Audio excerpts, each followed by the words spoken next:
Charging started. There, I heard it.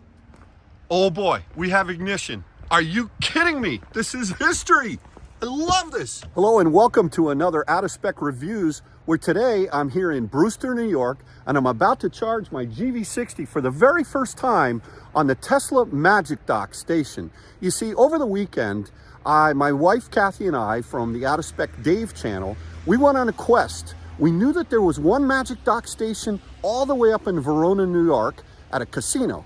And we figured, let's stop at every single Tesla supercharger that there is to see if there was a Magic Dock or not. We stopped here after the fourth Tesla supercharger station in Brewster, New York, and found one. We found another in Red Hook, we found the one in Verona, and then we found one also in Hancock, New York. But that was the appetizer to this video, because when we found them, they weren't live. But guess what? Now they're live. This is now available to be able to charge for the first time ever a CCS car here in Brewster, New York on the Tesla Supercharger network using Magic Dock. I'm so excited. Listen, one small step for the GV60, one giant leap for all non-Tesla CCS cars. The future is now here in Brewster, New York. Let's get into it on another episode of Out of Spec Reviews. It's hard to imagine that history is happening here on February 28, 2023 at this lonely Tesla supercharging station over here in Brewster, New York. Now, the question is, really the first question is, what is Magic Dock? And the answer to that question is that Tesla is opening up their network at select locations to be compatible with the CCS cars and charging standard. And basically what you do is, in order to use this here, now obviously this is not a Tesla, this is a GV60 made by Genesis. This is a 2023 performance model, and in order to charge this car, you need to have a CCS adapter or handle of some sort. And so what Tesla has done is they've actually come out and physically retrofitted each one of these stations here. There are a total of 8 over here, and basically what they've done is they've retrofitted these stations so that if you are using a Tesla or charging with a Tesla, you can actually just plug in using this, what is called an NACS sort of charge adapter, if you will, or NACS standard. But if you notice here on the Genesis, the issue with the Genesis, let me open this up, is that this port right here is a different port. This is your J1772, the AC, and then down here you've got the 2 extra ports for DC. And you know, last time I checked, this will not fit into that. So the question is, how do you charge this Genesis or any other CCS car using a Tesla supercharger? Well, Tesla has come up with an extremely elegant solution that embeds a CCS adapter right into what is called the Magic Dock. Now you see this piece here is a little bit bigger. My wife calls it the fat dock, if you will. But basically what this is they've replaced this unit right here with this CCS adapter that's under there. And from everything that I've read, what you need to do is go onto the Tesla app, and there's if you scroll across at where your car is, you can actually choose to charge a non-Tesla vehicle. Now, there's a couple things that I want to point out here. You'll notice that on this Genesis car, the charge port is actually on this side of the car, the starboard side, for all you boaters out there. It's on the right-hand side of the car. Whereas on every single Tesla, the charge port is over on the left-hand side of the car, on the driver's side of the car. So normally, if a car pulls into this spot right here, it would actually use this 1C charging supercharger. But if I wanted to use 1C, I can't plug the car in here, and this charging cable is way too short to reach over there. So what I unfortunately have to do is I have to, in effect, block this charging spot and consume the energy from this charging supercharger. And so, I don't know, folks, but while this is a super elegant design, there's some logistical problem here in terms of the cables being too short. I codenamed this Cablegate the other day in one of the videos that I put up on the Out of Spec Dave channel. What I would say is, no big deal tonight because no one's here, but if the snow, we just got a whole bunch of snow here last night, if this snow wasn't here, what I would do is come over here, or if there were other cars trying to charge here, I would use this station right over here because this would not block any of the other potential Teslas or other cars from charging here. But you know what? Because no one's here, I'm going to use this 1B to charge. So let me go onto the app. Let me authorize this station to charge, and let's go. I'm so excited. I can't even believe this. Let's see if this actually works. Okay, folks, history in the making here. I am about to charge this CCS car using this Tesla supercharger in the Magic Dock.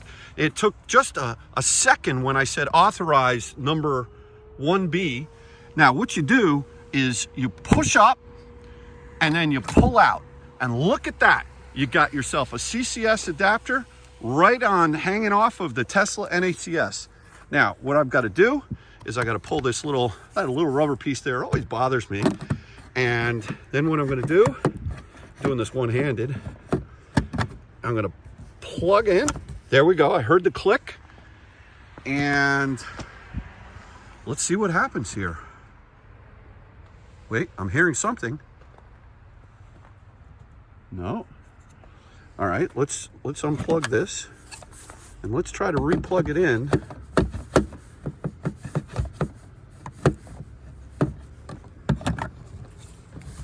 There, it definitely clicked there.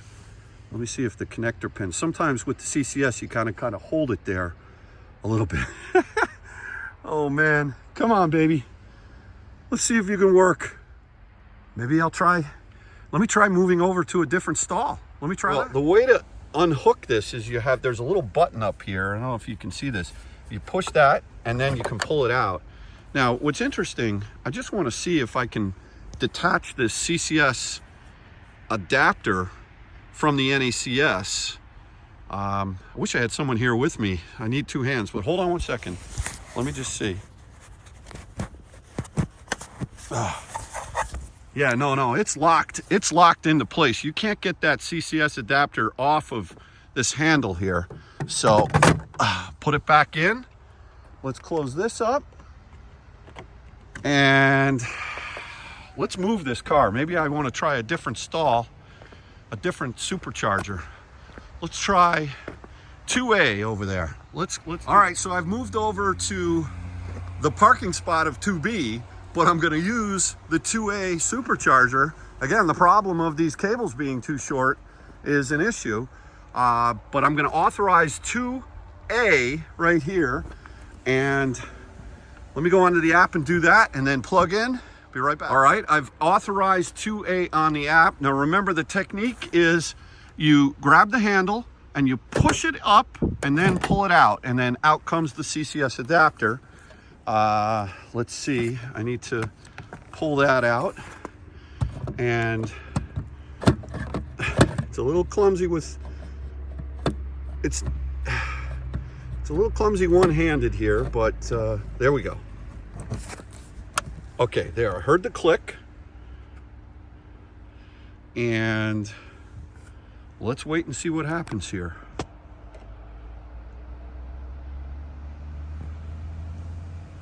All right. Charging started. There, I heard it. Oh boy, we have ignition. Are you kidding me? This is history. I love this. All right, let's see how fast she's charging. Come on, GV60. Come on, baby. Let's do this. Talk to me. Goose, talk to me. Unplug vehicle to start. I don't want to start the car. I want to charge the car. But I want to see there we go. Service required. Okay, sure. What do I need, an oil change? Show me the juice. There we go. Okay, we're at a 50% state of charge. It's saying it's going to take 35 minutes to get up to 90%, and I'm charging at 62 kilowatts. Now, all right, well look, you know, that's the first thing is the ability to actually charge. The second thing is to get greedy and say I want faster speeds. But one of the things that you have to realize, hold on, I always forget to turn the why do you have to turn a car off? I'm used to Tesla. You know, you just get out of the car, you don't have to turn it on or off.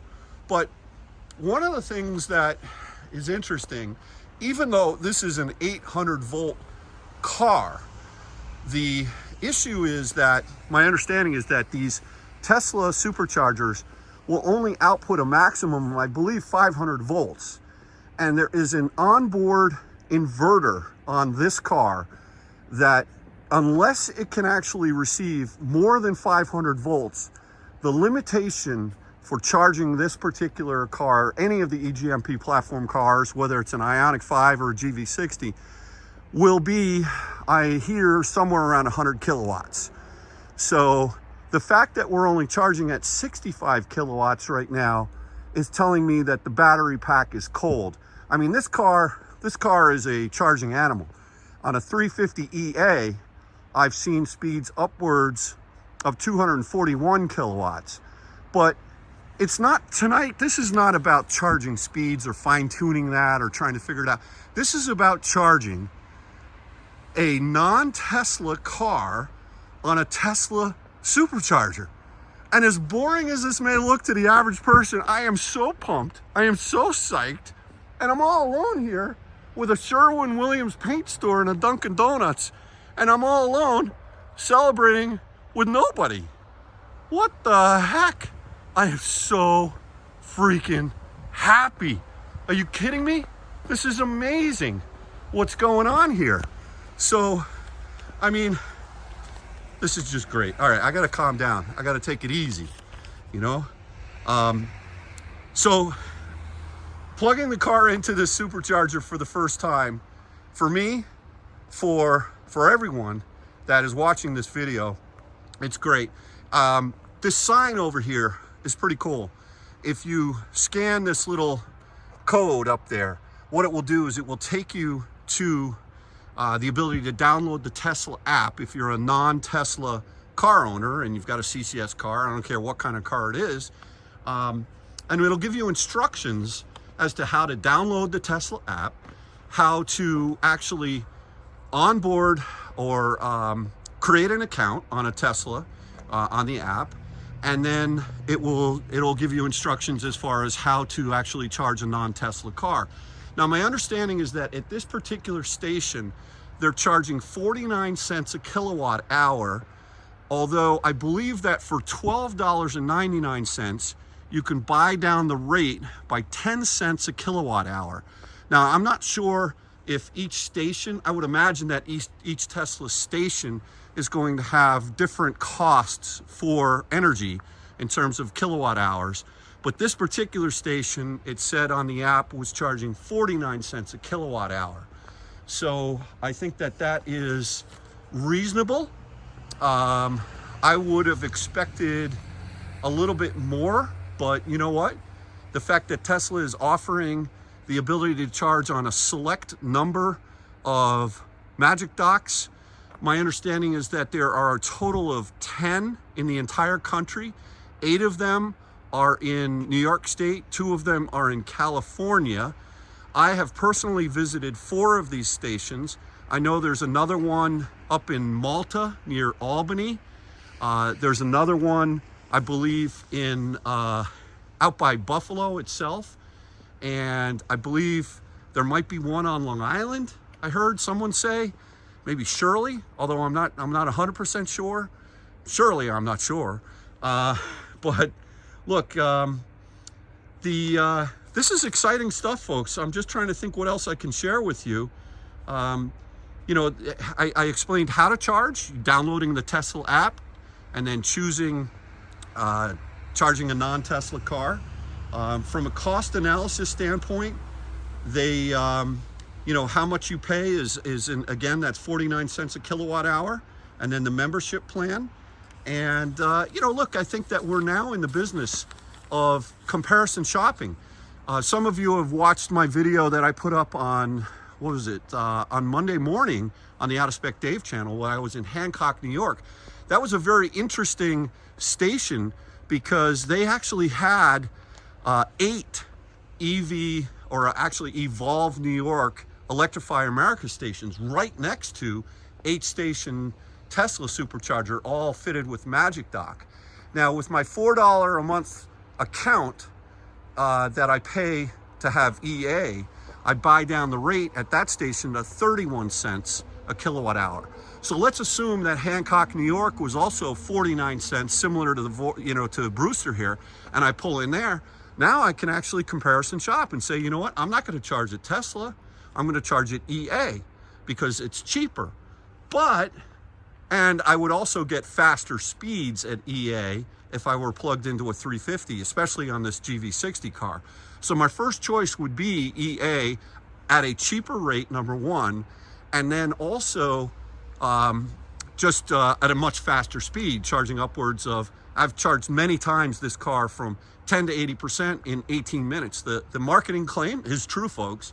So, but, the reliability issue of EA, it really starts to really become an issue. And the fact that Tesla is so far superior in terms of reliability that, it's great knowing that at least at that Hancock, New York station, if you can't charge on the EA, that you've got Tesla as a backup, even if you are limited on this car to 100 kilowatts. If you need juice, you need juice. So I think these are kind of exciting times here. I just want to stress, though, that Cablegate is a real thing. I mean, look at what's going on here. Imagine if this was crowded with a bunch of Teslas and there was a waiting line over there of Teslas and they're waiting to charge, and here I am with my GV60, or worse yet, my wife here is all by herself and she's actually plugged in to this supercharger number 2A, but yet she's blocking supercharger number 2B. That's not good. And again, I really think that people are going to start to get upset here with the fact that Tesla has delivered this Magic Dock station capability, but they haven't thought through the logistics as far as how people are going to charge. And what I would say, and I said this in both of my videos over the weekend, is I really would like to ask everyone to keep cooler heads. If you show up at a station and you see a Bolt, or you see an ID4, or you see, an Ioniq 5 that's perhaps blocking a station, in some cases F-150 Lightnings or Rivians, they may actually have to park parallel like this, blocking maybe 1 or 2, maybe 2 or 3 stations. And I think if we all just kind of realize that this stuff that we're going through right now, in terms of EV charging, this is cutting edge stuff. We are on the bleeding edge of EV adoption right now. And what I would encourage people is to simply be kind to each other. Anyone who plugs in here at Tesla is a paying customer. If you own a Tesla, you're a paying customer. Unless you're grandfathered in with one of those old Model S's that has free supercharging for life. God bless you if you do. But every single person who plugs in is a paying customer. The thing that I really don't think Tesla has thought through here is this cable issue. And I know a lot of people are saying, oh, all you got to do is they'll sell an extension cord for the cable. Well, I don't know. From what I've understood, you can't just plug an extension cord, CCS to CCS, and have a 10-foot extension cord without, I'm not even sure if that's UL approved or if that's even allowed. So, look, I really see this as potentially some big problems here. I was hoping to maybe see some owner reactions, some Tesla owners here to say, Dave, what the heck are you doing? How are you doing this? How are you charging this non-Tesla car here on a Tesla supercharger. Well, guess what, folks? As I mentioned before, the future is here. The future is now. You have a Model 3 that pulled in over here. I don't think he really cares that I'm charging over here because he's got some space. But, you know, again, if things get a little bit wild, it's going to be interesting that I'm blocking 2 charging spaces. Now, one of the things I just noticed is that at a 74% state of charge, I am now currently pulling 97 kilowatts. And what that tells me is that I have warmed up the battery pack. The car is still charging right now.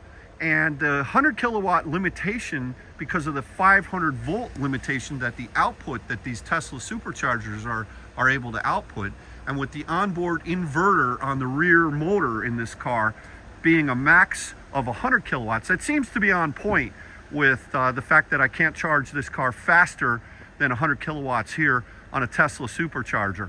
So, you know, look, if you have a choice, what I would say is if you find a 350 that works, which maybe is saying a lot, number one, you'll have a cheaper rate, and number two, you'll charge much faster. But in a pinch or as a backup, it's really nice to know that you can now charge a non-Tesla car at a Tesla. Okay, so it seems as though the charging session has stopped. We must have had the Genesis set to charge no more than 80%. And the way with which you actually unlock this CCS dock, there's a button right here that you can push. This is a little clip that actually locks in not only to the car, and which goes click, but it actually also locks in to this station over here, which is interesting. You can see how that is all nicely milled and engineered. So to unplug, you just push this button, you hear that little clip go up, you pull it out, and again, the NACS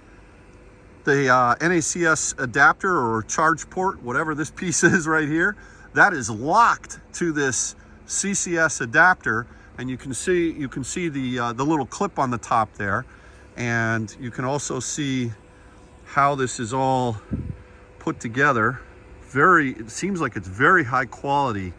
Does not seem cheap or light. It's quite heavy, and but nowhere near as heavy as a regular. Let's say you go to a EVgo or an Electrify America. It's definitely lighter. I mean, you can one-hand this thing, which I did earlier. It's not quite as easy. Let me not kid yourself here. It's not quite as easy as just taking this piece and plugging it into your Tesla. But guess what? You know, this is really slick. So just to put it right back in the holster here, you just slip it in, and there it is. Now you can pull this one out and charge your Tesla. So yeah, I mean, look here, we did it, folks. I came up here, I was all excited. I was watching the map today. I saw it light up, and I said, I gotta go up here. So GV60, good stuff. Tesla, great stuff. Loving this.